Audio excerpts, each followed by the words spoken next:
kati awo ntandise okwebaka ne bammoda ab'enjawulo sambala bupiira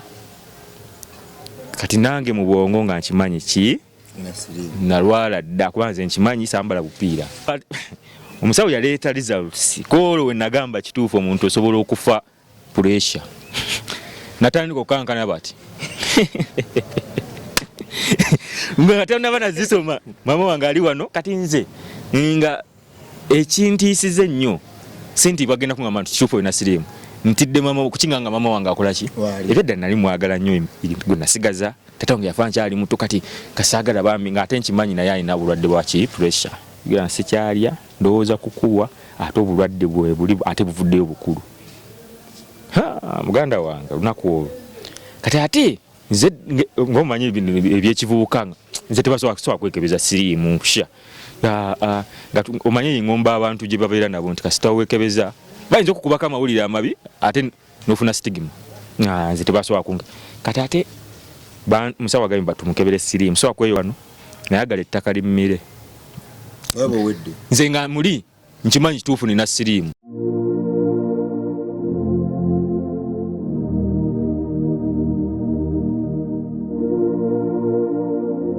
Naye ng'okusingira ddala mbadde nsaba ggwe omuzadde alina omwana omuto otuule naye ku puroguramu ento erimu byabuwemu abeeko ne kyayiga naawe muzadde ayigirira omwenge oba naawe yakakwata ecupa y'omwenge omulundi ogusooka ng'ogiteeka mu ttama mbadde nsaba nnyo puroguramu eno giwa obudde.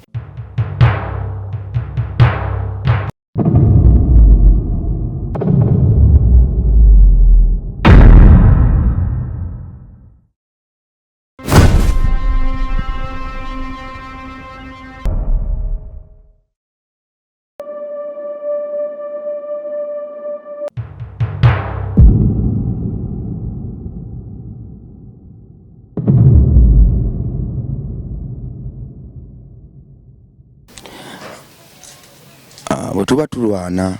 okubaako ne we tutuuka n'omulabe sitaani alwana talenti yokka temala n'okukola ennyo tebimala mu lutalo luno. Gwe n'oba talented otya n'oba okola nnyo otya nga tolina discipline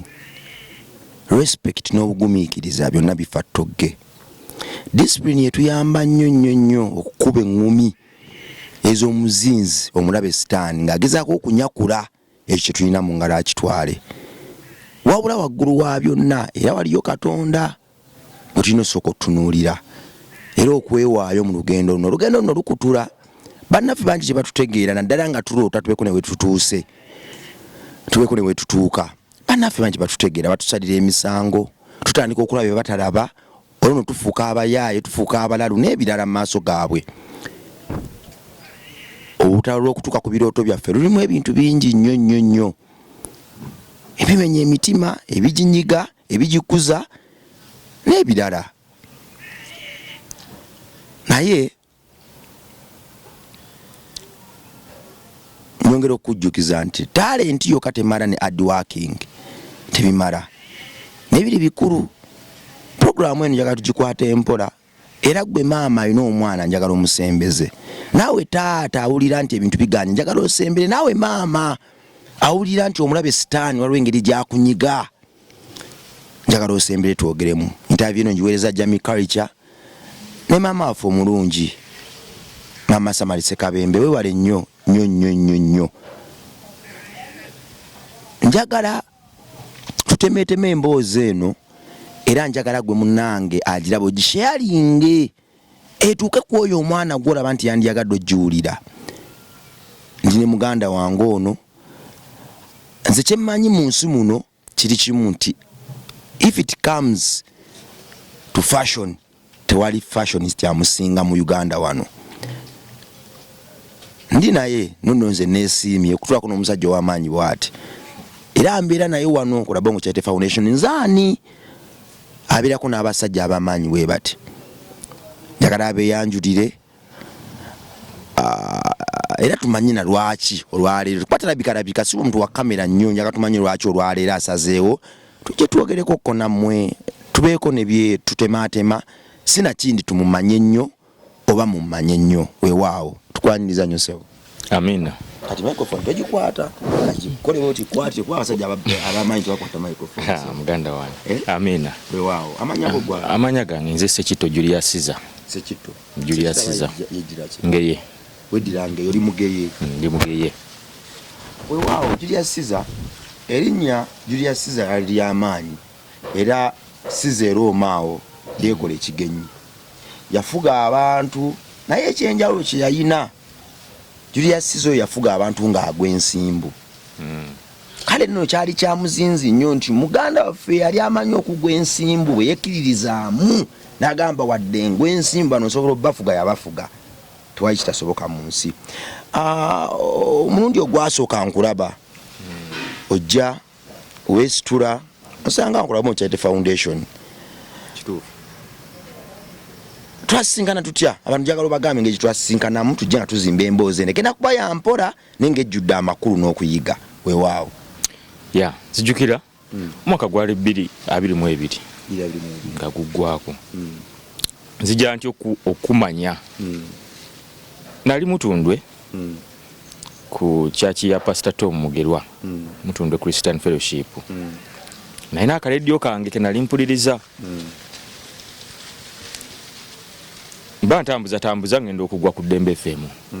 nali mpuliriza nnyo programu ya Jacob Omutuuze eyo y'olwomukaaga ate wange oyo. Aha ngendo okuwulira eddoboozi musajja ayogera kayogera ebigambo ebikwatagana no ku bulamu bwange nali mpitamu era yali ggwe nali sikumanyi nawulira linnya metanikira bongo abakukyaziza programu ya music naye ate watandika okwogera ebintu ebya art foundation ng'ate nange mwentambulira pozi okweyanjula obulungi ze ndi fashion designer ndi artist nkola engoye buli kimu ekikwatana ne fashion ya kati we nawulira ng'oyogera ku bya art fashion foundation nenkuwa amatu nenkuwuliriza bulungi nawulira muli omwoyo nga nnumiriza nangamba funa enamba yo omusajja era nenkwata peni nempandiika enamba yo kubanga wagisoma mu programu eyo nenkukubira wavudde ku programu nenkukubira nkugaa njagala kusisinkana obujjukira ebigambo kyonyiza oba tobijjukira naye mbijjukira nompa programu nongamba omanyi ojja kujja kubanga yali wamukaaga nongamba ojja kujja ku Mande netegeka bulungi kamuli nfunye conviction nti nina okusisinkana awo nentambula nzuuyo paka Makindi ngo ndagiridde bulungi netusisinkana naye ekibuuzo ekisooka kyewandimuza lwaki nawulira nga nina okusisinkana biki ebyo nayogera ebyali ebyenjawulo era ebyankwatako pozi kati nze olugero lwange kuddayo emabega Mukama yali ampadde omukisa omanyi nti Katonda kyakuwadde takikugjaako ampadde omukisa ampadde ekitone ntunga engoye buli kika kya lugoye engeri gyendimu olwa art luli buli lugoye lwentunga olaba nga mulimu ekyenjawulo abantu ne basiima ebintu byange atandika nkyali mwana muto emyaka 18 baali batandise okunkuba mawulire zi TV ngendayo nga ntandise ate ng'ekintu sinti nakisoma ndi self-taught nga unagamba through try and error gezaako n'okiddamu ekintu kyoyagala n'ogezaako n'otunga buli paka ngenda neyigiriza mpola mpola ano batandika okungoberera ku social media biseera ebyo nali ku Facebook nga bino tebinnajja nnyo TikTok biseera ebyo nefuna following nga abantu batandise okuntegeera ali lumu bampita okukola fashion show maka ga ambassador wa America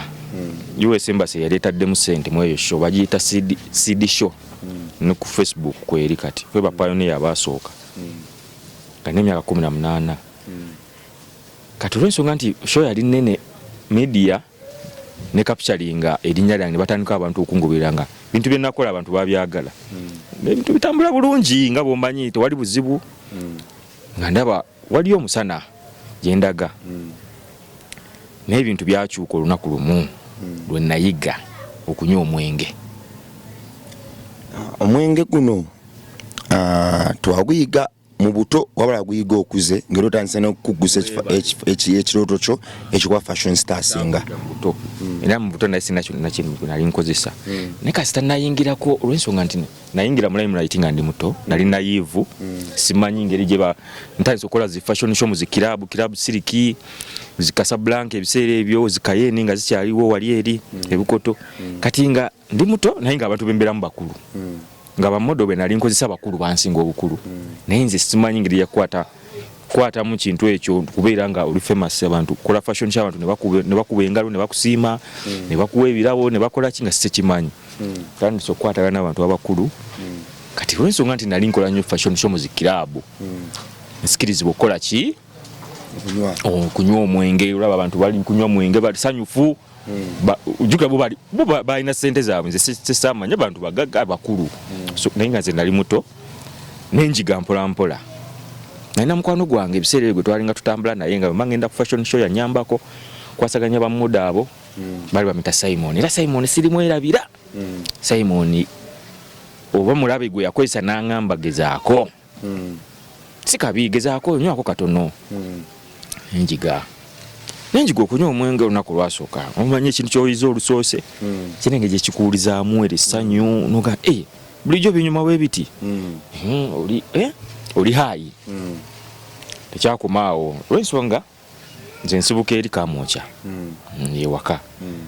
kati olw'ensonga nti ye yali mwana wa ghetto nga naye nga mukwano gwange nnyo nga era anywamu kuki n'enjaga olunaku olwaddako era tugenda nalina fashion show ku club siliki era tugenda tunywemu katono tumaze okukola fashion show tufunye bantu batufuye ku sente abantu baguze ku ngoye batulwaki tuddayo waka saawa zino tubeeremuko tunyweyo katono kumbe yayise n'emiti gye wano mu nsaawo ejenja kwata gezaako katono pafeemu waliwo smoking zone fuluma waliwo balagana mugenda smoking zone ne munywa wani mufulumamu katono mpolampola ntandikira awo mutandikwa biba binyuma jukira eri mbadde bantu batanze okuntegeera baabo gwanga nze saasoma nnyo yakoma mu senior 4 n'olwensonga nti nalina passion ya art nenyingira mu bintu ebyo bya art fashion kati abantu ne bantegeera nga bantu nawo ndaba ola abantu waliwo future eri promising jukati ate nenjiga ki biragalalagala mpolampola muntandikwa kirabika ng'ekissanyu mpolampola tutandise sente kayingirawo nga nkola engoye abantu n'agamba nkuwa emitwalo 3 lwambulemu olumpe nagamba funa olugero lwayambadde ndugula nga sente zibaawo ate teri Mukama Katonda yali yammanya nga nze sinaba nakumumanya ebiseera byo naye simanyi na Katonda masekati ago nga ntandise oyiga ebiragalagala njiza omwenge sedo naye sigala nga simwesembereza njiza omwenge gaseeko enjaga era abantu abali bakozesezaako ku mwenge n'enjaga agamba enjaga tekwatagana na mwenge bw'obigatta ate oba ogenda kukola ki kukyankalanya bwongo kati nze sibimanyi oli mukwano gwange mwesiga nga obeera ne taanowo mukima tasobola kwagaliza kibi nywako katono nze ate wenatandika nabyo ne binyumira tujja kuddayo kasita wonaaba otamidde nja kukuyambako nga tutambula mpolampola era sirerabira Simon oyo mukwano gwange oyo yonna gyali sirimwerabira tutambudde kumbe omuze gukula abadde atandise okukola ebintu ntandise okuba jukira oba onywedde omwenge onywedde enjaga ojazukuka enjaga n'omwenge tebikwatagana ati nze sikimanyi tutandise mpolampola ate nga bwomanyi nti buno obulamu bwa buseera ebyo kale nalabikanga atandise omumanyikibwa nyufeemu eyo nga ndi muto ofuna mikwano gyotamanyi gye givudde kitandika okweyungako kati abo bonna bamodo bwe nakolanga nabo balabanga ebintu byenkola mawulire batukubamu kati buli modo nga ayagala kukola nange na ebiseera ebyo nzijukira nali nkola ne agency yali awo Makerere bagiyita Crystal Agency modeling agency ya mwami Nsubuga Roni nkola nnyo ne bamodo we nga naye yansiima ebintu byenkola mwana muto waba alina photoshoot ba model abafye bayingiza ayitanze jangu olinayo ku ngoye jangu tukole photoshoot ne ba model ngaze kyenfuna sibasasula olwensonga baagala byenkola kati nze sibasasula bo ne bajja ne tukola ngeringa collaboration kati ngabo ba model funa emikwano emipya buli mukwano omupya gwofunye jukula gujja n'omuze gwago simba wakati awo ogambye nti bali batansoka okuba mawulire gulire kiri basooka okukolako noba excited nolabanga ensi yonna ogirinnyeeko eyasooka siri nawulira kubanga basobola ne bakuba mu observer naye ate teryali nnyo kaali kagundi katono naye bwe bankuba mu New Vision yali Daily Monitor New Vision yali akuso Daily Monitor zijukira mwalimu ka gundi ka segment bakaita scoop jukira ne mukyalo yali mukwano gwange bamuyita Gloria Haguma yali awandika scoop segment nankubako story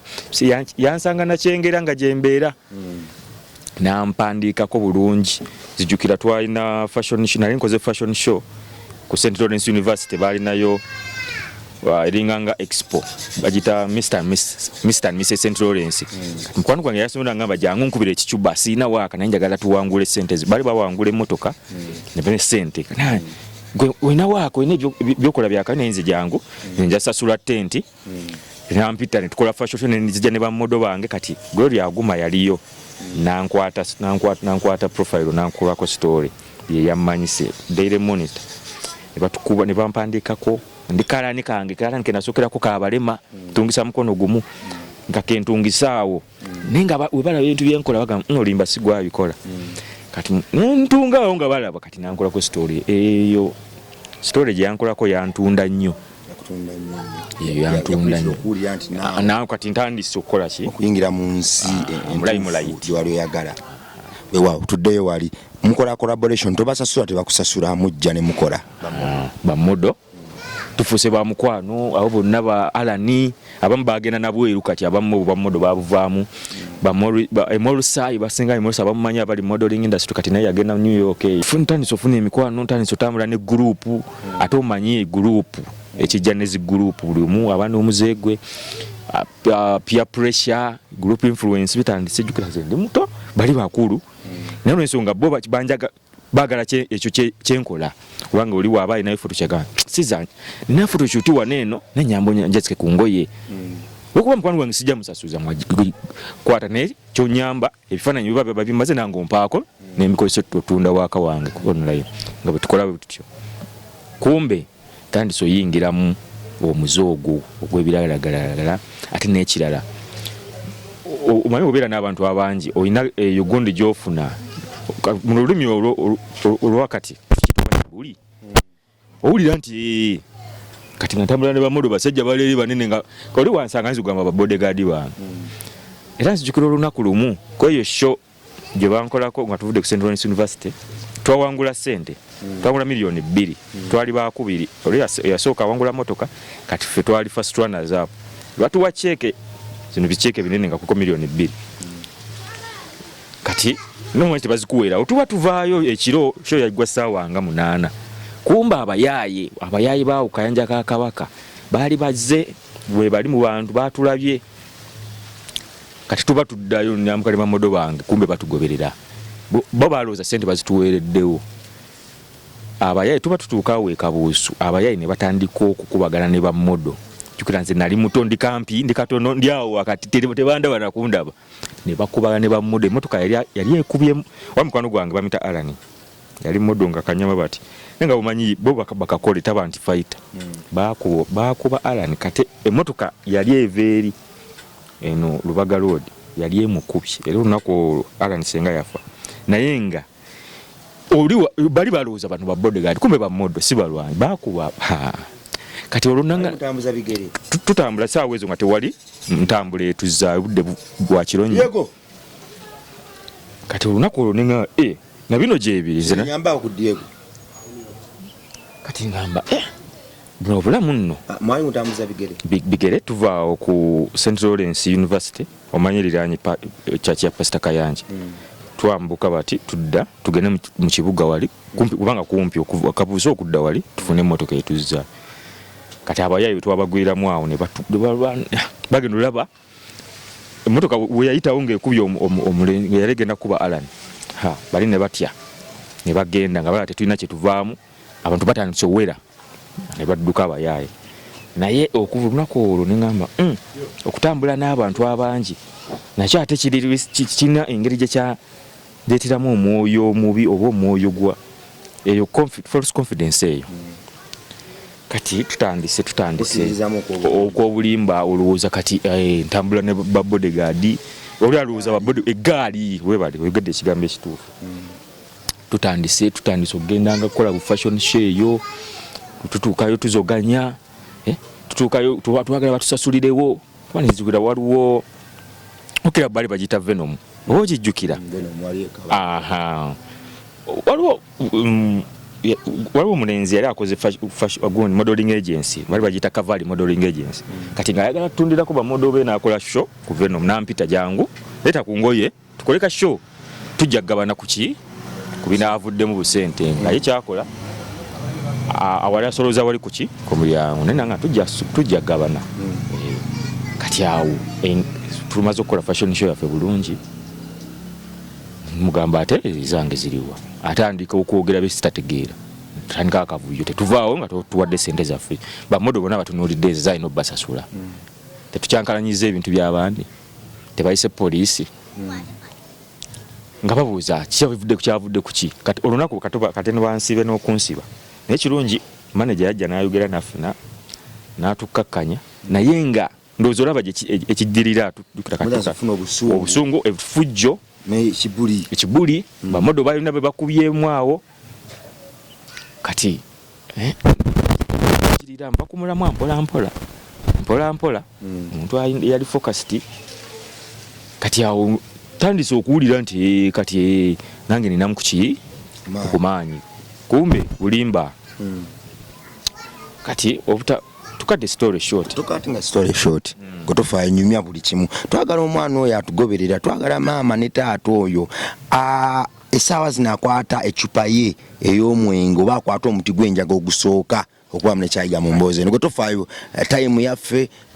microphone yaffe kamera yaffe gwe twala time yo sisabira mwana yenna oba muntu yenna atagezesangako kiragalalagala kukiyiga zijukira lumu nali ku TV waliwo presenter omu bali bamita Dave Dash oba omujjukira oyo eyanywa enjaga neyeyambulira ku street n'adduka we yali avudde mu rehab yayogera ekintu ekyankwatako yagamba bw'oba okiyiga ekintu ekyo ekiragalalagala kikuwa sanctuary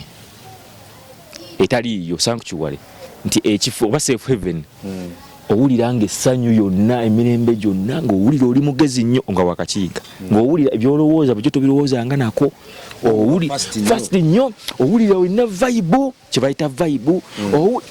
naye muganda wange gye biggwera yagamba it catches up with you kwankyogere ntya mu Luganda ekyo nti wano omukisa okulaba nga osobola okifuga naye gye bigenda nekikusanga nekikwisa kati nga kyekikufuga era buli muntu ayiga enjaga oba kiragalalagala oba mayirungi oba mwe wano olaba nti osobola okifuga wanga sente oba oziina weefuga ugamba nja kunywayo obucupa bwange 3 ngende ewaka obusatu butandika obanja obutaano butaano ne bubanja 10 oguba muti osooka na piina kahaafu twakaitanga kapiina kahaafu ako enja n'ogamba lwaki omuti lwaki sigumalawo ogenda babuze ku 2 kumbe kigenda kikugoba mpola kutandika era sisabira mwana yenna atayiganga biragalagala kubiyiga nze ndi bujuliza obutambula obusobola okukakasa nti omuntu osobola okwetta wekka nga totegedde lwabiragalagala batya badde waliwo bankomyewa tutandise okukola effujjo nali siri muntu wa fujjo nze ndi muntu wa mirembe nnyo naye olw'ensonga kati ntandise ofuna group influence ebiragalalagala nkola ebikumba nvimba ntambula mu kkubo nga n'abali mu kkubo obagamba omuyaye tandise okusiba enviiri dreadlocks kati muli ndowooza ndi kiyisita ekitaali kituufu ate nga bwomanyi obeera nga naddala bye emyaka gy'abavubuka ofunye abavubuka bakwegattako batandika kuwaana ebitaliiyo kusudiya omwana waffe kyekyo oli wakabi kati batandise ogenda kukuzi TV nzijukira Fifi da Queen era kyakolera ku Bukedde yalina program gye bayita omuvubuka weeyogerere program azankuzeeko interview kati ngamba wakabanga tukulabe ku TV nno tukulabe tandise okukola ki okumera ki kumbe sina we natuuse naye nga bwomanyi sitaani asobola okukugamba kati ono mubaziza ntya omusuula sitaani abantu abasinga bagamba nti sitaani atuzza mabega ne sitaani okumanga sitaani mugezi asobola okusindika mmango maaso sindu kaseera sitaani atuzza mabega so gamba kati ono tanatuuka ku level kwasa kakadde kamu obukadde bubiri abakusindise maaso n'okugwa n'okuba omutwe wansi tanatuusa kukwasaganya kati nze nali sinnatuuka ku level kwasaganya eyo fame kamera biki mawulire gurupu nga sinnabimanya kale level wali ogituuseko naye wali olina okufuna omuntu akuteeka weebale nnyo mu bwongo mu ntegeera n'emubiri weebale sinna kati nze nayingirirawo simanyi bapakwasaganya kino sente bwe zijja tugenze kuba pate oli akuwadde order genda onkolere oba suuti kwadde sente z'emitwalo 2 oba 3 ekisooka tugende soka tukube ki pate sente z'abandi zolikola ki kulya kati ebiseera ebyo tusooka kimanyirawo kumbe ye sitaani yakinaga kati ono kasooke musindike mu maaso agwe omanyi okugwa bati kati muli nze mmanyi tutandise ewaka era mukadde wange muzijukira mama wange mukyala Namazzi Teddy nkutumiddeko yonna gy'oli nkwagala nnyo nagendako ewaka nsibye omuguwa ntaddeyo omuguwa nsibye dread ndaba nze wakabi nantunuulira naŋŋamba ekirowoozo ky'okusiba enviiri wakijjeewa omanyi oliiso ly'omukulu ewaddugala ewalala yantunuulira jjukira nze emabegako nali muntu musirise era nga wonsanga siyesiza gwosanga sizooli n'oyo gwe nali nfuuse ng'ogamba banjawulo nga nali mupoole nnyo nali poole nnyo ewaka ntandise okwambala byamagye ngera bwe ngenda okugula matiyo ngula byamagye byentunga ebiseera ebyo nali ndaba Latifu Modoyo oyo nga bya anti yo wa bintu byebyo militant art ebiseera ebyo nali nfuuse mukwano gwa Shuba mukwano gwange kati ali eyo mu America nga nendayo nnyo eyo Kawempe ebiseera ebyo Latifu yali abeerawo kujja kana kati nga ndaba byebatunga ate si byentunga kati batunga byamagye militant art yali akoze essomero balita Militate Academy kati nga bonna nange nentandika tunga byamagye kati nga kanteekeyo omugwa jukira nabasanga barasita bakikubamu nenga kafuke nga bano ate nga baserebu bajjawo nyaawo wa Latifu ba Bobby kati yange bwe nadda eri mu nkambi yange nina kubanga bali tunga byamagye muntandiso siba enviiri mama wange naŋŋamba nga sisiimye ekintu ekyo ekyokusiba enviiri byonna ngaebiseera ebyo mbeeramu n'akasente kati nga nze kyenkola ngamba mama omanyi ebira byonna by'oŋŋamba naye toyogera ku nviiri zange ntandise n'ofuna omwoyo gw'obunyoomi omulaba talina kyamanyi talina kyaŋŋamba version nkadde talina kyoŋŋamba ntandise ofuuka sireebu wankuba mawulire ku TV banteekako kati nze nga ndaba kyakabi mugamba omanyi era ku olwo twali tunywa nabo nasi tukabuse tusimu ddiiro n'enfuluma kunviirizo ku mizeejo nenga mama byonna byogereko naye toyogera ku nviiri zange onyiiza nentambula kumbe ntandise ofuna amawaggali rebellious spirit eyo kyeŋŋamba buli kano kansooke njogere kino eno buli muvubuka yenna gwolaba nga atandise okufuna ogwo omwoyo gwa rebellious spirit kwewaggula wabaawo ekiri emabega waakyo taba yekka kintu ekyo nakifuna nga nze tolina kyoŋŋamba oŋŋamba ki bembeera nabo basiba bampaana ndi mwana muto ate jjukira nze kati enkula yange nali ndabikira ddala ng'omwana omuto kati ku myaka 2 nalinga wa myaka 15 ndi mutono ndi mumpi face anteraga nti ndi mukulu naye kali ngolo yagamba gomana oto bino gwabikola kati nga buli omu yeewuunya kati awo nengamba kitegeeza ndi wakabi kati we naaweereza 2 nsigeza nja kuba wakabi nnyo kati awo nentandika okufuna kiyama amalala era bannaaye teri kintu kibi nga malala mu nsi eno muganda wange Rabongo amalala nkitegedde luvannyuma nga nze neeno ndokose nti amalala ge gandeetera obuzibu bwonna amalala sige gagobya sitaani muggulu mugere kwamuja bamalala malala tandise ofuna amalala ngamba mama tongamba ku nviri zange omuntu gwe nandibadde mpuliriza mu bulamu bwange ate gwe kasaayukira ku kyenviiri era ekintu ekyo kyandeeterako n'okumala kumpi mwaka mulamba nga sigenzeeko waka nga kimanyi buli ngendayo mukyayira kajja kukola ki kutandika kwogera ku ki ate nga binyiiza kati netandika okuba nga mwewala kisova ku mulamwa abantu abanjagala mbeesalako sembe z'enduulu webale nnyo kyogedde bulungi sembe z'enduulu abanfaako mbaseeteeka ebbali ndaba akasente nkayina linnya ntandise oddifuna kyenjagala nkifuna abakazi byonna kati muli ntandise ova kuki ku mulamwa naye olunaku lwali lumu nenzijukira obulungi mpozi okuzaako emabega wenakola fashion show eyo ezo nga tuzivuddeko eno fashion show eyoku US Embassy gyateekamu sente CD show wetwagikola ebiseera ebyo nali ate nkwataganye ne mukwano gwange bali bamuyita Peter twabire ekyengera tugikoze ntunze suuti natunga esuuti ng'ekyuka emirundi 3 badesign abasenga batunga amasuuti nga eri two-sided nga kyusa emirundi 2 naye nze natuuka emirundi 3 nga teri yali agitunzeeko esuuti eyo neyandeetera publicity y'amaanyi n'enduulu y'amaanyi kati mwayo fashion show mu audience mwalimu badesigner bonna abakabi mu Uganda jukira American Embassy yali ekitadde mu sente kati invite nze buli munene mu fashion industry ba model ba photographer ba Sylvia Woli bonna baliwo ba Arapapa bonna baliwo nazijukira bonna mala fashion show bonna bajja ne bampa business cards kati nga bo balabe kyentunze kirungi era nendowooza nti nze agenda owangula jukira yalinga competition twali ba designer 10 kati nga awangula US Embassy egenda mu award waliwo award mutwale mu mentorship program mutwale ne wa mu America kati kumbe nze abantu kumbire enduulu ba diplomat be balinga ba model baffe ba diplomat abo mu US Embassy kati model wange oyo najja nagikyusa ne bakuba enduulu ne ngamba hanza awangudde kati bana balangirira kumbe watuko okulangirira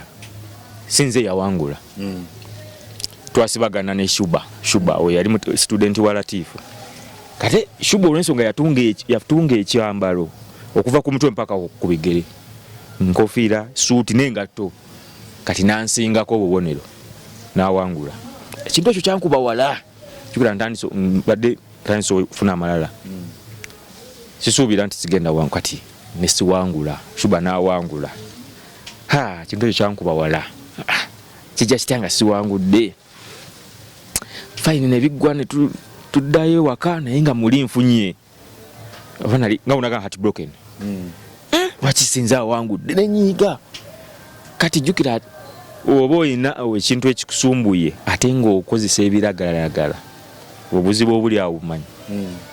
osobola n'okunywa excess kati nze olwokuba nawulira obusungu siwangudde nali nsuubi kale fine nafuna publicity mawulire bagikubamu esuuti era esuuti yantunda nnyo bagundi papa bampadde business card yange ajja kuyitako ku gundi naye nze nga ngamba asisobola kukolera muntu yenna amalala olaba wena nifunye opportunity ekolera aba brand ennene naye olwokuba nalina nfunye amalala nga sisobola genda kukolera muntu yenna saabakwira nabbakubira ozi nagendako ewa Sylvia Woli naye nga unatuuka bye bangamba nga ndaba ani gwe muteeka mu bino naye we naddayo because of that nafunamu oba ngeri ya depression sisobola gamba nti yali depression nali nafuna enyiike lwaki siwangudde awo eyali anywa omwenge n'enjaga just for recreation oba just kusanyuka kati netandika binywa obusungu lwempulira kuki nenkitandika tukisussa kati awo nengufuula muze nenva ku nekisuka okuva ku mwenge n'enjaga ninteekako n'amayirungi kila mukwano gwange oyo byonna yali abikozesa Simon naye nga wabeera nange tandaga nnyo naye kati nga ngamba olw'ensonga nti ayagala nnyo obeera kumpi nange nzaabira ne ssente buli kimu kyayagala kati nga tayagala kugenda bikole kati naga muli kyaka nakakambi muyigirize tubenga tubikola ffenna soka mbazo obigula byako katono ogaya bwati kwata kapike gezaako nenjiga n'amayirungi bifuse bimeka bisatu lwobusungu tutandise mugamba bonto binyumira wo wane waka twapangise ennyumba yaffe tebinyumira tugende mu ghetto kati yejjukira mu ghetto wali waka emikamu kyanga ntwala mu ghetto eyo waggulu ghetto z'abanamanye eyo sanga ekiri mu ghetto nasibira nko mu ghetto sanga buli omu taksini yalumye eddamu jjo bali kufuuwa njaga bwenge ninga kati ate ninga binunga wanyuma nnyo sitaani anzibya amaaso nga wanyuma nnyo kati eyali aize just ebyokusaagirira ntandiso kikolera ddala ensonga nti nalina access ewokubijja mmanyiiwo sente tuziina kati nga siina budde osobola n'okunsaaga ku makya nze natandise dde okkubwa sente nziina nva ku mulamwa ne tutandika kati awo addiction weeva addiction kyeki mu Luganda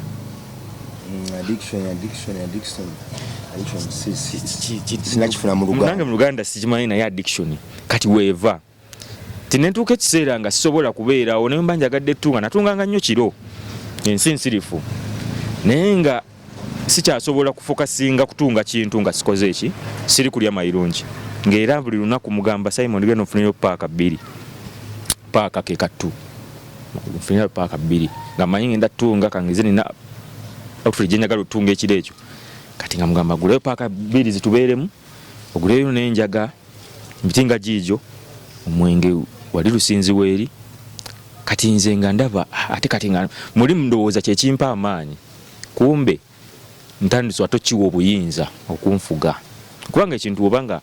tosobola kufokasinga nga tekiriiwo obutandise okiwa obuyinza ebisumuluzo by'obuyinza ku bulamu nga we sikiina sobola era n'owojja n'oŋŋaani n'emitwalo nina akakadde kange njagala onkolera essuuti ng'oli ku soba nga bw'oli nga zisobola okunnema okitegere kye ŋŋamba nga sikyasobola kufokasinga kukola nga sibirina kati awo ntandise okuseebengerera addiction wejjira yali akola sente ntandise abantu batambuza namusuubiza ku Monday olwokuba ku Monday nazukusendi na hangover muga siterunagwa terunatereeramu naye komawo ku Lwokutaano olaba tandise bakasitoma bangu bakola ki obejjako mama taja kukubirako natuuka ekiseera nga mama ne wakuba sigikwata oluusi ngifuula busy ntawanya nga manyi kyagenda okugwa kuŋŋamba kumbuulirira kati nga saagala kumbuulirira omanyi kyekitege nga saagala kumbuulirira binyiiza ate nga wabanga kangize twogera ne binyiiza nyiza omuddamu obubi kati nga amwewaza asinga kumbe abantu abaŋŋamba amazima ntandise okubakola ki abafara baŋŋamba ki bano kati nga mbeeza wanene abankubira engalo uyaze zijjukira ebiseera ne bannaye ayogedde ekigambo wuyaze ebiseera bwe nagenda nga we nayambuka nga wali ekamuukya mu ghetto awo kumpi nga ne tiimu nosiripu wali street bagita kati nga waliwo awo mwoyingira awo buli muli w'amayirungi abeera omwo buli muyaya abeera awo buli lwaggulo nga olundaba anti mba n'akasente kange wano ate nange njagala okubeegula bambeere ku kido oli kyagamba bampe ngulirayo kapaaka bakuwe sente z'abandi zendiko tiimu nosiripu kitegeeza ki kama okyawo tuli kwebaka era nze natuuka ekiseera nga sikyagenda n'ewaka nga n'ewaka sikyasulayo tusulaawo tukubwa paka ku makya mwasula mukubwa nga paka ku makya mutuuma street eyo tiimu nosiripu mutemwebaka teri kwebaka mba mukubwa webale kati anti nga otuuka ekiseera vibe ekutte vibe oba okitegeera kyenjogerako mukyamuse kati toyagala kuddawako gakati ngende waka nkoleki tugende maaso teri kuzikiza paka ku makya jukira obulamu kati awo ate bannaye teri kintu kibi era nze newunya n'abantu abagamba nti amayirungi tegalina buzibu ntero biwulirawo bagamba gavumenti we yajja nesala wegawera abantu ne bagamba tegalina buzibu walabeko omuntu agwa eddalulo amayirungi naye teri kintu kibi kisinga amayirungi so kimanyi kubanga amayirungi wenateeka nti amayirungi ate mabi nnyo n'okusinga enjaga kasito gateeka mu ttama abadde anywa omuti gumu ogw'enjaga otandika kunywa 10 jjukira oba togiwulira ku mutwe kasito abanga gakuli mu ttama osobola n'okunywa crate n'ama nga togiwulira naye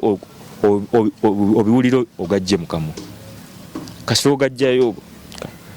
n'ogawandula byonna bidda oba galina engeri gigatereka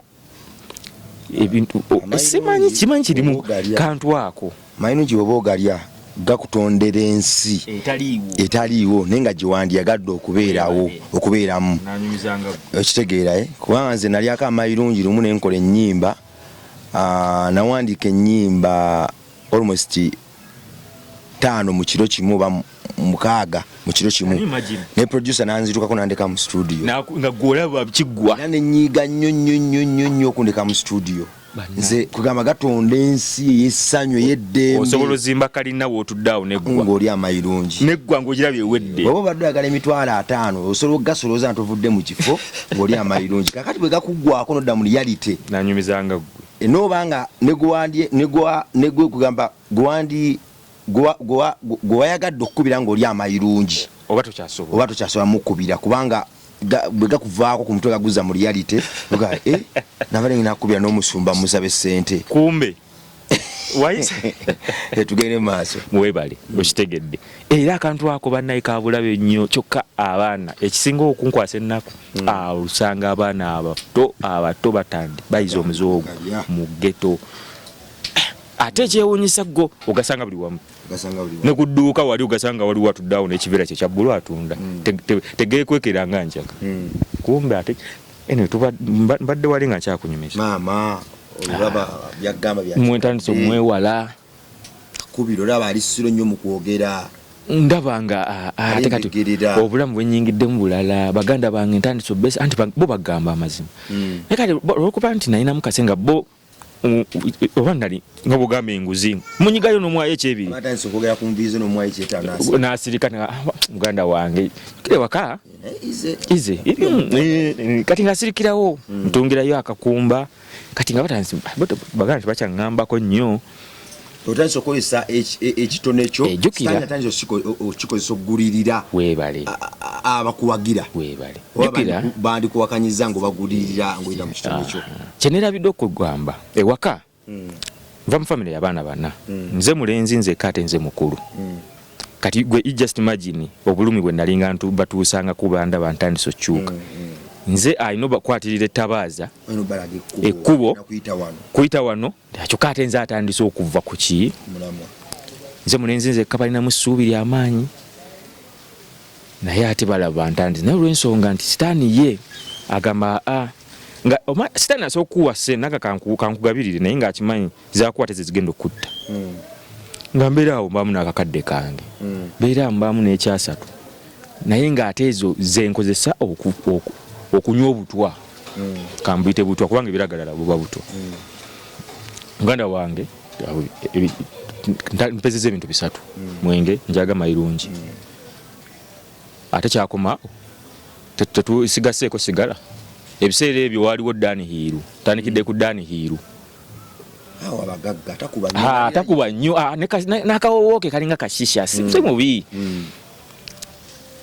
tandise paketi ya Dani Hiiru eba wano kati era okumanga nti amayirungi mabi kati nga omuntu eyandinyoddemu sinywa nti gakubanja ebintu so okugula paaka ya 13 neno osasanya $5,000 ofuka chain smoker eno omaze okunywa ekibanga eno otaddeko sigala eno onywa omwenge eno gaya amayirungi bintu kati biweze biki era simanyi Mukama Katonda nze yanjagala bwagase nga nagwadde eddalu ebintu bina ku mutwe ate awo sinatuuka nakukuba kuba natuuka ekiseera nga nokateekayo wansi w'olulimi nkateekayo oli otya nga tokataddeyo bulungi nnyo ebiseera teyali kuba yali mijaaji naye kati ekyajja luvannyuma nkyakunyumiza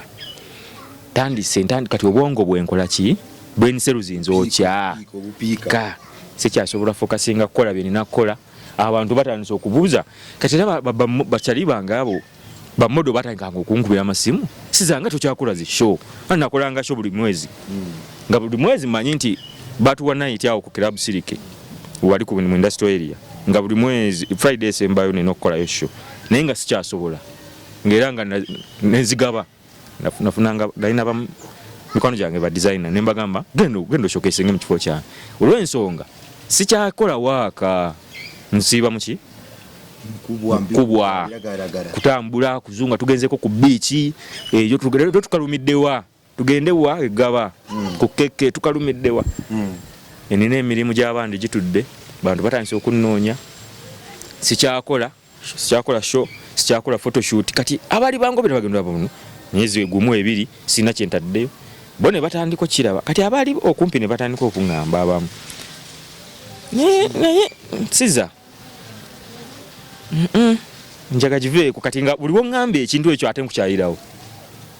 njaga soko ogiveeko bubalaba ate omuntu ayize ekiragalalagala kanuze njaga ng'okiteekamu n'ekinyumo kyangu n'okwetta mangu tesobola kumanya nti kati nsusse ewe nandikomye tosobola kumanya nti kati ate nvuddeko kati olwokuba nti nabeera n'abantu nga newengwa wali tomusitule tumutwale yeebake onywanga n'ogwa tosobola kuŋŋamba nti otadde ebintu bina ku mutwe labongo amayirungi omwenge enjaga sigala nosigala nga okyali sitedde simba wakati awo kintu ki kusofa kubyewakanyumya kintu ki ebiragalagala ng'obinywa nga sikufiirizibwa kyebyali bikoze ku mubiri gwo n'ogamba nti kasita omwenge gwankola kino muganda wange omwenge sofa ku kiwakanyumya ekyo process eyo wembadde ntuuse kintu ebyagala bakyebyakukola n'ogamba nange kwolwo natyamu naye nensigala nga kyagenda mu maaso nabyo zijjukira lwali olunaku lumu ekisooka oba olikozesa ebiragalagala appetite ebula tokwate maaso kwata mabega appetite ebula oba tokyalya oba olubongo butandika kubanja kiri kati nzijjukira nagenda nendwala omusujja gwa bulijjo naye nga bwomanyi kati nze nga omubiri gwange ngumanyizizza okugaya amayirungi ago eyali agaliddeko akimanyi n'oba mulwadde kasita ogateeka mutama gabanga painkiller obulwadde bubula kati nze bwe mpuliramu ngonzeemu nga kangende nga nkaluma emuntu akayita nga kalumamu kateeka mutama obulwadde bubulirawo n'oba nga tannalwala kumbe bwekwese obulwadde bwekwese mu mubiri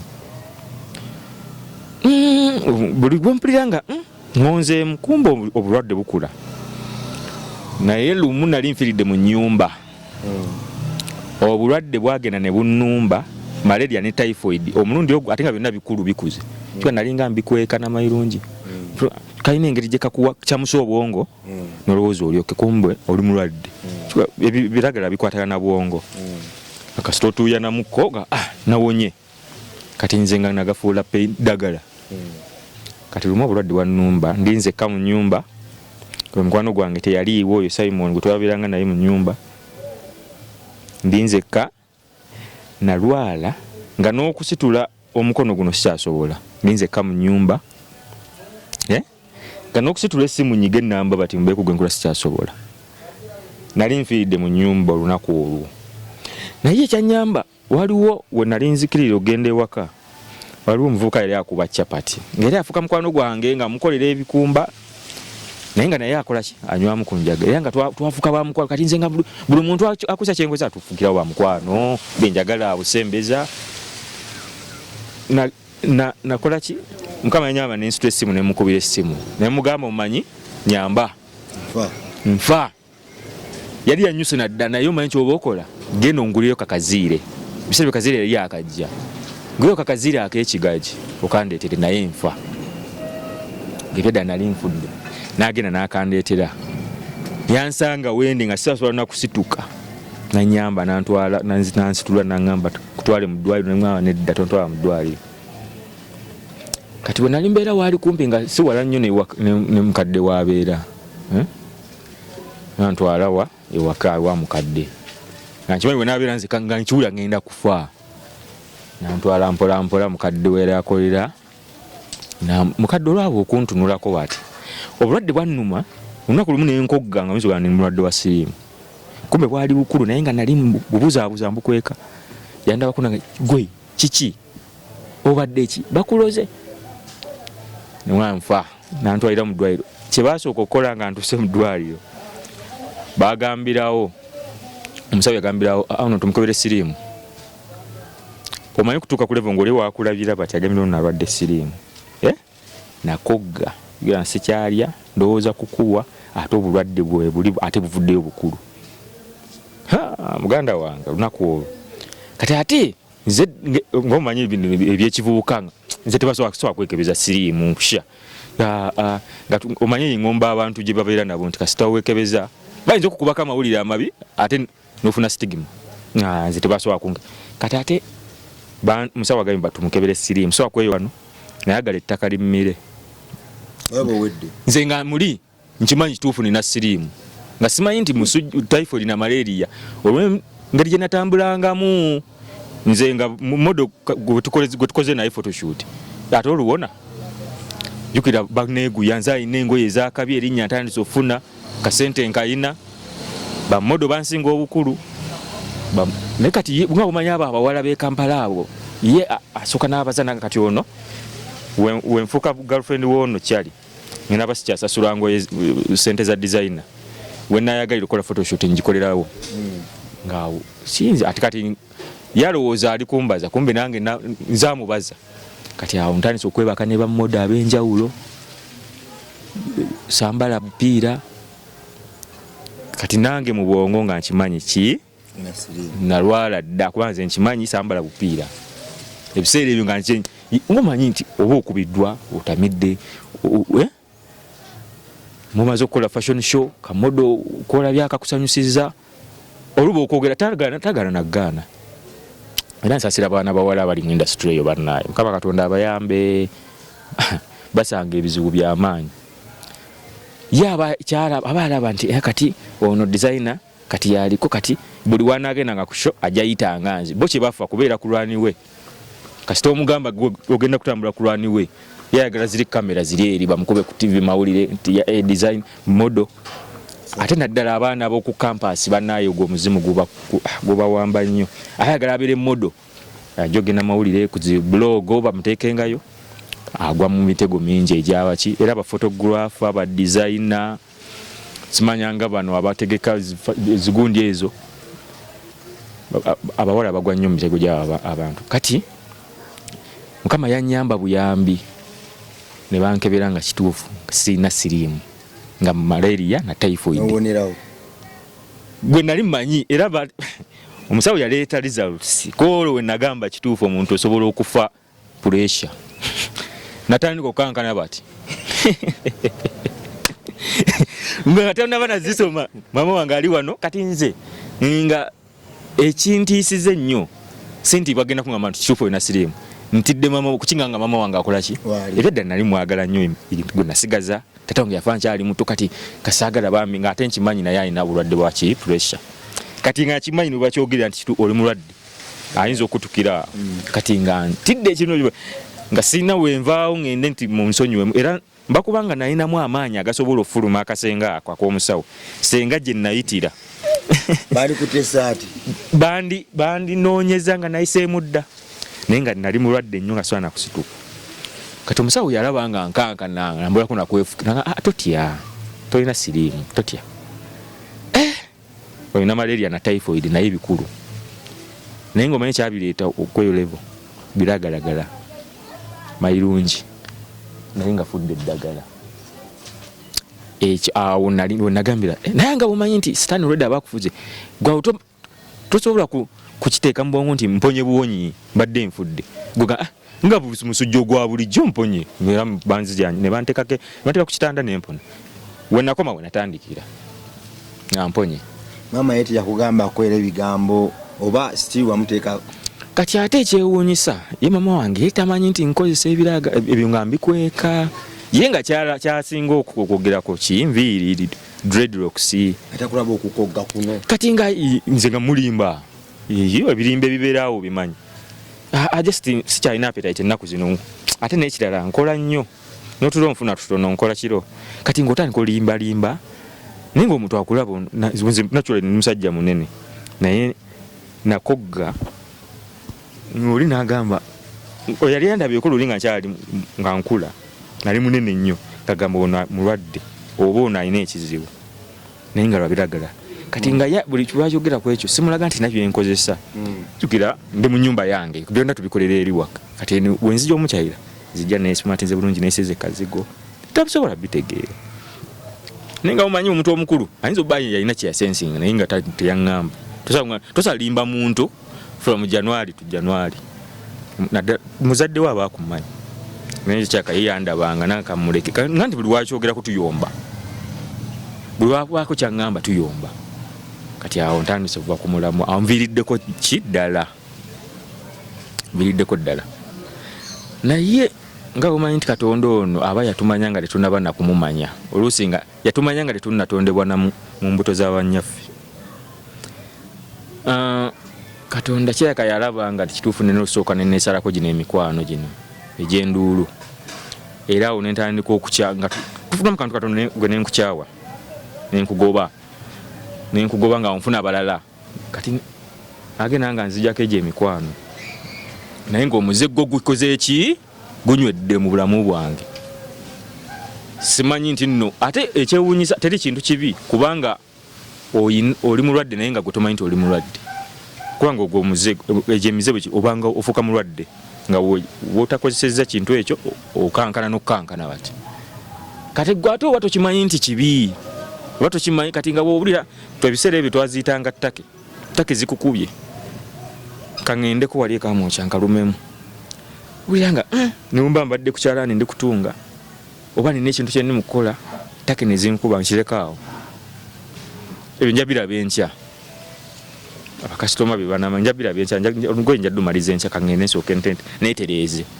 fune ku vibe ekitegedde nga nfuuse mulwadde nga wula addiction kye bayita addiction fuusa omusibe ebiragalalagala muganda wange sijja kulwisaayo ntuuka ekiseera n'ennyumba netandika okunemerera osasula gye nali mpangisa emirimu gy'abantu sikyagikola nga bwe nagikola nga demba neekase okukola kale kandukole ndumalize kubanga nasigala mu manjaayo balance terujja kuba ku quality nga bwe nakolanga luli ku mutindo guli kati nga tandise okukola emirimu kutuusa mu kumaliriza bampe balance wange ngende ntandise okufuna abakasitoma kuba nzijukira natandika n'okukolera ku bazungu ng'oli aga njagala siza yabankolera olugoye ebiseera ebyo nali nkoze brand yange bagita siza weya ku social media kati ntandise n'okufuna ba student njagala onjigirize kijukira waliwo omukyala gwe nafuna mukyala yali alina ssente ze mujjukira bali bamita Julie ng'agenze ku YMCA okuyiga fashion amwagala nnyo fashion mugaga naye ng'ayagala kuyiga bya fashion design kati yagenda ku YMCA alaba bamuuza mu bya notice kuwandiika theory n'avaayo najja na Facebook yandabira ku Facebook okwo njagala onjigirize no nga nsanga mu kazigo kange ekyengera tutuli ekyengera ne mukwano gwange oyo gwe nali nfunye mpya Simon nga mwesazeeko naye ng'omuze mweguli kati najja nansasula ssente ze musomese naye ngoza muwa obudde era mukyalo oyo ndowooza yagenda olaba nga kyakono yanziba bubbi ngajja avuga na Benz ngajja na parking awo najja nemuwawo waka nze nemuwakangiza assignment wakole ekyo nze nenzira ku byange naye nga bumanyi nga tayagala kunyiiza oba kuŋŋambako tayagala kunyiiza naye nga kyaka yakira nti ono sasudde sente zange nnyingi kuba nali musazuza emitwalo 3 oba buli wiiki mukyala nga avuga emmotoka ye kuva eri Ntebe najja naye nga nze mudza muwaayo kantu katono tunga assignment kati nga kumwejjako kati nga take wezinkuba nino genda okalumamu kukubwa mugamba manchi obokola kankweho muwaka ojja mukolera waka nga muwaho muwaka nga mugenda ojja mukolere waka wetuddamu okusinkana kange nga after one day ojja kudda naye mwejjeeko olw'ensonga ngenda kukola ki kumbe abantu abo baali banzikiririzaamu nnyo era ne ebintu ebimu ku bye nejjusa olw'ebiragala nafiirwa abantu bangi abaali banzikiririzaamu bangi nti nalina abantu nga ye n'omugamba nti njagala kukola fashion show oba ku Serena naye sina asobola okuziteekamu naye olw'ekyo nagenda nzita trust yaabwe bantu ne batandika okundabamu ebituli ntandise okuva ku mulamwa bakasitoma bagenze abamu bagenze bayombye abamu alaba by'omukoledde si byonna ne sente zisigaze sikyayagala oyo agenze kati oyo simba wakati awo nsonyiwa okuli ekirimi we muganda wange ali eyo emboozi eno yampola saagala gipapira kubanga ate nze we mbadde ndowooza si we tuyise mbadde ndowooza kirala naye ate emboozi ya siza ndowooza ejjudde omubisi gw'enjuki ogwo guwooma okuliisa emyoyo gyaffe ejjudde ebintu bingi nnyo okugamba ebigazi bye tulina okuwa obudde. Siza yampulira ku radio, bwe yampulira ku radio najja wano. Bwe yajja wano ne tutambulako ffenna ne tulemagana ku wantu tulina amateeka nange ne mufulumya wano ne mugana n'okulwa amateeka gano gamenye soko ofulume mukko. Kuno mundi gwakubiri nga ali wano yakomawo atya kyekyamufulumya ebyo ndoza biri maaso nnyo atanziziza emabega kubanja gadde mmanye ddala sizo omutuufu yaani gwe ntudde naye yaani naye mugana nga omumanye then tutuuke wali yafuluma atya yakomawo atya kikye namulabamu olunaku lwe yansinkana kikye namulowooleza yandowooleza ki ebyo ndoza tujja biddira mu maaso eyo mu part 2. Part 1 mbadde njagala tugirye mpola mpola wadde nga part 1 era nayo tenaggwa tuza tunakola part 1 ku part 1 simanyi eno tujja kola part 1 tukole part 2 part 3 tujja gira mu episodes naye nga okusingira ddala mbadde nsaba gwe omuzadde alina omwana omuto otuule naye ku programu ento erimu byabuwemu abeeko ne kyayiga naawe muzadde ayigirira omwenge oba naawe yakakwata ecupa y'omwenge omulundi ogusooka ng'ogiteeka mu ttama mbadde nsaba nnyo programu eno giwa obudde. Tuli Makindye wano ku Salama Road era tusinza no ku Abonyi Kyate Foundation. Twebaza Mukama nti ekifo kye twatandika kitini twatandika kinene nnyo naye kakifundidde ddala. Makindye nga bw'omumanyi okuŋŋaanya abantu n'abaana betukuŋŋaanyiza wano n'obajjamu omuntu si kyangu kubanga ebikome bitweterodde bingi naye nno nga tuyita mu kisa kya mukyala Samali Sekabembe twafuna ettaka lyaffe e Kamengo era programu eyo tujja kujja tujambulule tujja kujja tugirambulule mu kaseera akatuufu tugibalage naawe gwe munanga ali eyandigambye nti nedda ku lw'abaana b'eggwanga nze kanguleyo buloka kanguleyo omusenyu ekifo kyaffe kiteekewo tulabe nga tuva Makindye kubanga ddala Makindye oba ogamba omwana nti omwenge mubi ate nga ku luguudo kuno kuyitako omutamiivu bw'ogamba omwana nti okuwemula kubi ate kuyitako awemula kugamba Makindye naye alina challenges ekifo kirungi nnyo naye kirina challenges ez'enjawulo so ebifo nga bino rehabilitation centers nga zino ebifo ebibudaabuda emyoyo egyamenyeka nga bino ndoza birina kubanga byesuddemukko ne bills z'amaanyi project tujja kujja tugyogereko nembeera ekifo kino mwe kiri tujja gyogerako nga tuddukanya project eyo gweyongera okitegeera lwaki tulina okugenda eka Mmengo lwaki tulina okukyusa ekifo kino kigendeko eka Mmengo ku space ennene era mu kifo kyaffe tujja birambulula kakati gwe muganda wange ali eyo mbadde nsaba lwali tukomewo ne Siza tuleme mukuba piga twende kubanga ate ndabye emboozi yinza ate ku mutima gwange mpomedde nnyo erimu ebyokuyiga bingi ebiseera ebisinga sitaani bw'aba n'akusuula takusika ng'akuzza mabega kono Siza yakwogedde asobola n'okusukuma n'akuzza mu maaso n'akuteera mu maaso ekyoyayaanya dde n'akuba obugalo ng'okikutteko oba n'omala okkikwata dde n'akutuga emimiro n'okisesema sitaani alina engeri nnyingi nnyo z'ayitamu era zakozesa okutulwanyisa. Sitaani yali malayika seza sitaani Bayibuli agimanyi ekigambo akimanyi n'ebyensi abimanyi. Sitaani asobola okugira mu kigambo asobola okugira mu byensi era asobola okugira mu kintu kyonna ky'otasuubira. Sitaani mukugu nnyo ekitenkanika so gwe muganda wange ali awo era atugoberera tulina okwenywereza ennyo mu kusaba okuwonya obutego bwa sitaani okuwuliriza ennyo n'okukakkana hard working ne talent nga tebina respect, tebina faith ne discipline, tebina makulu, tosobola bifunamu, tebakulimba. Tugamba tutya leero nti gwe munnange ayagala okusamba omupiira, okugula omwana wo mu mupiira, yandiyagadde okutuyana mukola ddwiro ku Munywa Fitness Sport, wali wa Senior Citizen Saalongo, weyuneewo kifo kirungi okuzaama ku bbeeyi ensaamusaamu, jangu wegatte ku famire ennene yajjula abantu ab'ekitiibwa, abantu ab'obuvunaanyizibwa. Social capital nagwo mulimu kyankizo nnyo okuba ne social capital, eggulawo ebintu bingi nnyo, jangu oyingire mu famire ezinuwa abantu amatali nga jangu olwanira obulamu kuba obulamu bamulwanira, jangu owone sukaali, bipressure n'ebirala ng'oyita mu kusala amasavu. Fitness Sport awe Munyonyi wa Senior Citizen, muganda wange nno tobuusaawo maaso bw'obanga ddala ddala omanyi omuwendo gw'obulamu. Jangu obatuukirire management weeri ennungi okuzaama. Mr. Richard waali, Senior Citizen yenyi waali, ne management ennene era etegeera omuntu wa wansi owa bulijjo n'owa waggulu ekitenkanika. Jangu yandolinga ensonga zofuke kinutundu kuffeeze gye ndaga, buli wenva wano buli waggulu mbeerayo gye ntuuyanira era kyovula ndi mu shape. Reza Forest Resort Reza omuganda nga yagala ebyamasanyu, okulya ssente zo, okuyisibwa nga VIP, okunyumirwa obulamu, ssente yo kwegamba okunyumira nga bw'ogispending oleme kwejjusa.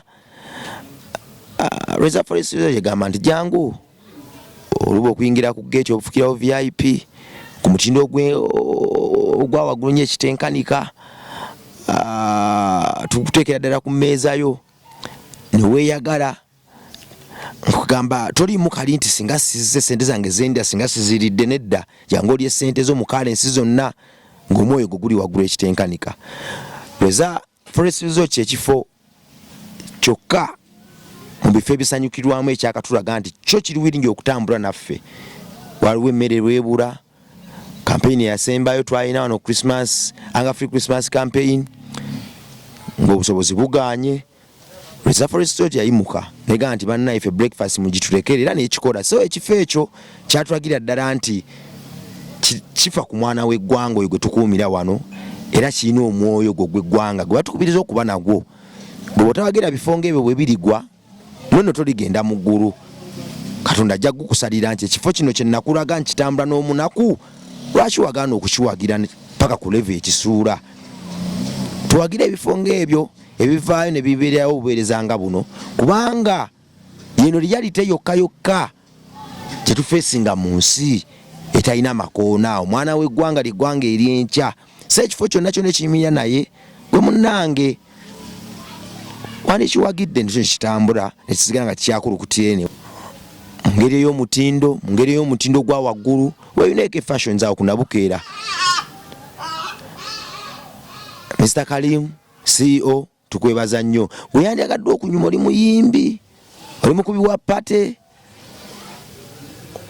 kiki menye kindeke ki, genda ku KK Fashions baguze engoye ez'omutindo, enkonfiira nga zino zenyambadde n'ebirala. Ennyambala kitiibwa era ndowooza kye kitiibwa ekisookerwako nga tunayogera. Omuntu asooka kulaba oyambadde otya wano ewaffe, so genda oyongose endabikayo olwo ne byoyogero bigattibweko value. Omuntu akulabirewo agaye nti kamuwa obudde. KK Fashions weeri okitukolera. Oyagala kizigo, kweruka kuddugalamu, kulwanyisa namakula, oyina nsundo, ebintu ebiringanga ebyo byonna, endwadde z'obususu, endwadde z'olususu, solution eri emu ya 7 Stars Bito World wali opposite Prayer Paris ekibuye. Gendawo bakuwa ekizigo, bakupepette, tojja kusigala kyekimu. Bwe munnange era alowooza nti ensusu, endwadde z'ensusu teziwona, ekyo kya bulimba, ziwonera ddala.